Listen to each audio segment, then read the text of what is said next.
Olá, Ninho, como é que vocês estão? Hoje eu vim falar um assunto triste com vocês. A quantidade de gente que não consegue nem fazer uma inscrição numa editora e quer ser escritor. Ai, que dureza essa vida.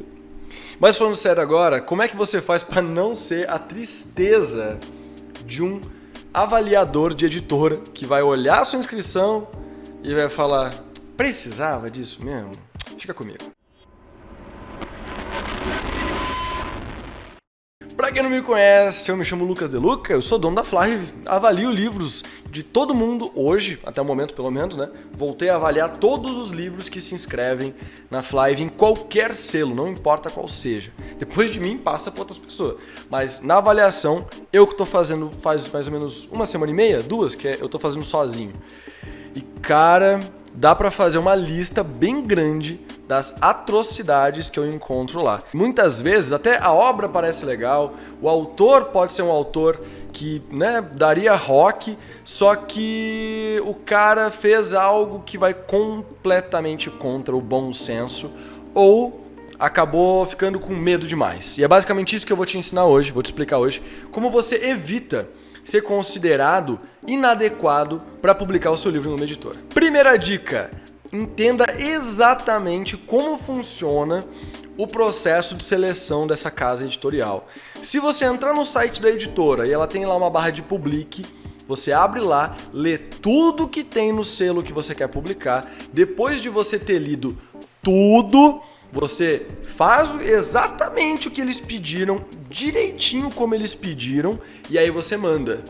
Se você não fizer uma vírgula do que essa editora pediu, ou você ir contra algo que ela propôs, ela já vai entender de cara, e a Flive mesmo entende, que você não sabe interpretar a informação, e isso para um escritor é terrível, porque um escritor que não sabe interpretar informação, imagina interpretar literatura, né? Então a gente já entende que aquele escritor provavelmente não é um bom escritor em termo profissional. Também a gente pode interpretar que você não respeita a editora, que você não valoriza a editora. Porque se você valorizar a publicação por uma casa editorial, você não vai realmente se dar o tempo de entender como funciona o processo de seleção deles para cumprir os requisitos. Você vai, né? Vamos supor que a Intrínseca, a Darkside, essas editoras que vocês curtem muito, né, que publicam livros já de autores maiores, vamos supor que eles abrem ali uma seleção, tipo o Prêmio Machado que a Darkside fez. Eu duvido que você simplesmente mandou a inscrição pro Prêmio Machado. Eu duvido. Eu aposto que você tomou todos os cuidados necessários para conseguir mandar a inscrição. Eu aposto. Então por que você não faz igual com outras editoras? É isso que a gente pensa quando você manda para nós uma inscrição incompleta, quando você não manda alguma coisa que a gente pediu, ou você não manda o seu original, por exemplo, do jeito que a gente pediu. E aí a gente parte para uma outra coisinha.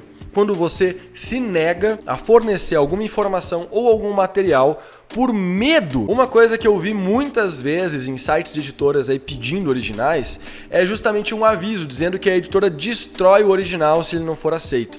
E cara, pra que precisa desse aviso? Sabe? Os autores brasileiros têm tanto medo assim que uma editora que cobraria para publicar o livro dele vai roubar a história dele e publicar sozinha? Isso não faz sentido nenhum. Não faz sentido nenhum.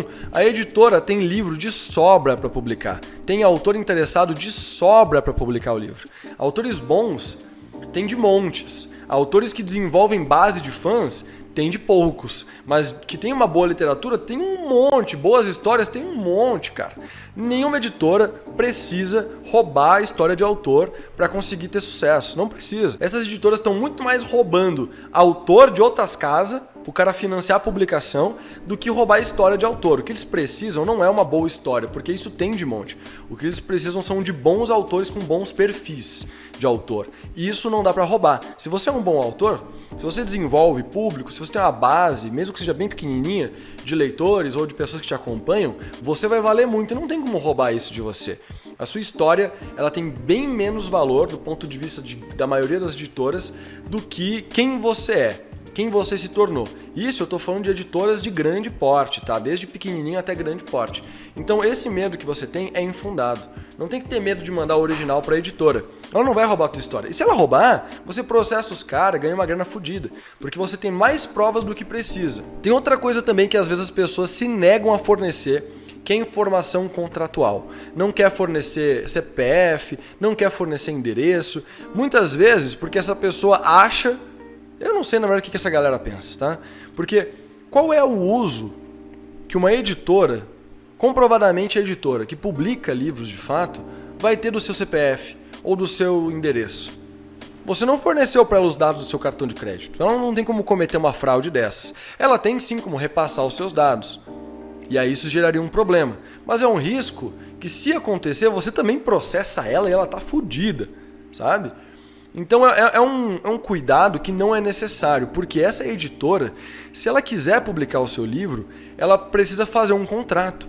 E para fazer o contrato, ela precisa dos seus dados. E aí você pode estar se levantando essa bola. Ah, mas se a editora quiser mesmo me publicar, ela que pergunte, né, qual é o meu CPF e qual é o meu endereço. Só que, meu amigo, normalmente essa editora, ela tem autor sobrando para publicar. O que ela não tem, o que eu já falei antes, é autor bom. Livros bons ela tem, autor bom ela tem.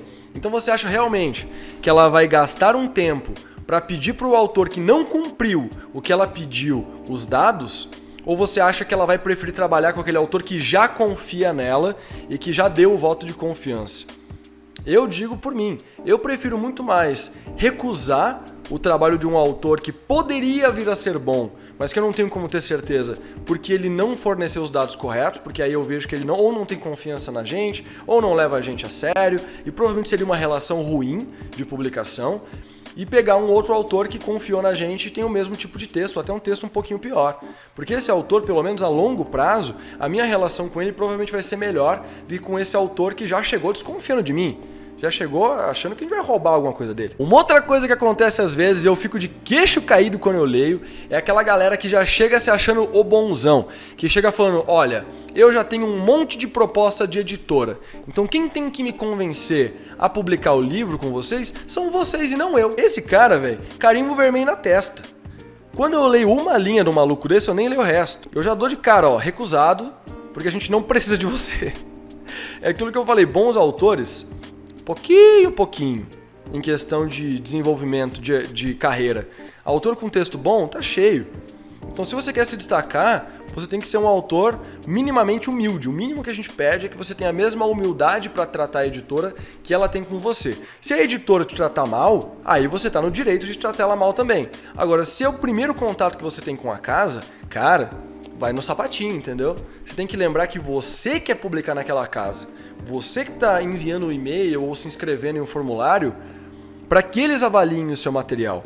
Se eles te procuram, aí se você quiser ser egocêntrico, você é. Aí o problema é teu, entendeu? Eu já recusaria também. Mesmo que eu fosse atrás de um autor, se ele é um babaca, eu não vou querer trabalhar com esse cara. Mas se você se acha o bonzão, já chega lá, né, pisando, editoras me querem, hein? O que vocês vão me oferecer aí de melhor?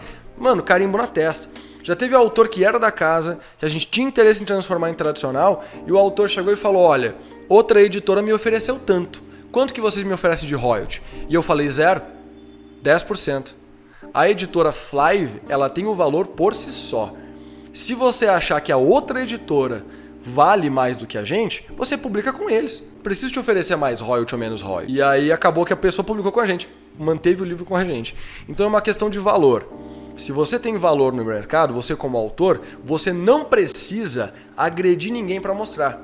O teu trabalho comprova isso. E a editora, ela também tem a mesma questão. Se a editora ela tem valor de mercado, ela não vai se subjugar para você, porque ela não precisa disso. Assim como você não precisa dessa editora. Tem que ser uma relação mútua, uma relação de parceria, uma relação saudável, uma relação legal. E por fim, uma boa dica é você não chegar reclamando do mercado editorial. Muito autor acaba chegando falando pra gente, olha, eu encontrei vocês, que bom, porque eu andei por tanta editora, tanta coisa ruim, tanta proposta contratual horrorosa, é tudo tão caro, é tudo tão difícil, é tudo não sei o quê, que a gente já olha para aquele autor e a gente já entende um perfil negativo nele. Porque se esse autor realmente recebeu propostas e as propostas são indecentes, a gente entende. Mas isso a gente vai descobrir depois. Quando o autor já chega reclamando pra gente das propostas que ele recebeu, a gente já pensa, poxa, eu vou passar uma proposta para esse cara e daqui a pouco ele também não vai estar contente. Porque às vezes o que ele está procurando não existe. Tem essa situação. Muitos de vocês que estão me assistindo e muitos dos autores que tem no mercado não entendem como as coisas realmente funcionam e têm uma visão mística de ser escritor, de publicar um livro. E aí você nunca vai encontrar um selo que vai combinar com o que você está procurando. E aí eu fico com medo. Eu vou fornecer para esse cara uma avaliação profissional e uma opção para ele lançar o livro dele, seja de graça, seja pago, seja o que for, e eu corro o risco de ele não ficar feliz e ele ir para a próxima editora reclamando de mim. É a mesma coisa quando você entra num novo trabalho já reclamando do seu anterior ou processando o seu trabalho anterior sem um motivo de verdade. Você já chega, né, nessa nova empresa sendo aquele cara que talvez, se ele for demitido, né, a gente vai tomar um processo de graça aí. Então a empresa prefere nem te contratar. Então quando você chega reclamando, chega já falando que ninguém presta, que tudo é ruim e vamos ver se a de vocês é boa, a gente já prefere até recusar de antemão e evitar de dar uma proposta ali pro autor e ele acabar não gostando de sair reclamando da gente por aí.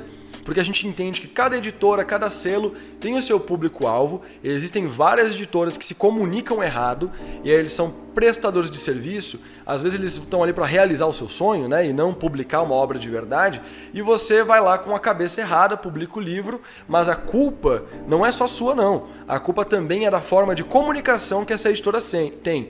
Eu sempre digo, se a editora te vende um sonho, ela não vai realizar o seu objetivo, então foge.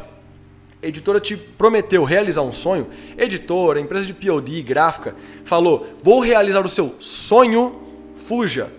Porque eles não vão realizar o seu sonho. Eles vão pegar o seu dinheiro, botar no bolso deles e você vai ficar sozinho. E aí o autor acaba se sentindo enganado, se sentindo lesado mesmo, só que ele acaba, né, se deparando às vezes com selos bons, selos que são legais, mas não são para ele, e ele acaba, né, não gostando e começa a falar mal. Isso acaba gerando um problemão para você lá na frente. Esse foi um vídeo um pouquinho maior, espero que você tenha curtido essas dicas para você evitar reprovações desnecessárias em editoras, em selos que você quer se inscrever e até em premiações, para premiações também funciona. Gostou? Acha que alguns amigos seus ou pessoas que você conhece podem curtir também? Me ajuda também nesse processo, meu amigo. Compartilha com 5 amigos seus esse vídeo aqui do Ninho pra gente crescer a nossa comunidade e alcançar mais pessoas. Se é a sua primeira vez aqui, se inscreve aqui embaixo, vai ajudar o canal a crescer e a gente se tornar mais relevante. Gostou do conteúdo? Deixa o like, chega em mais pessoas assim e você me ajuda e ajuda os seus amigos escritores também. Um beijo, ó, no seu coração, para que você continue criando e publique os seus livros na casa editorial que você quiser.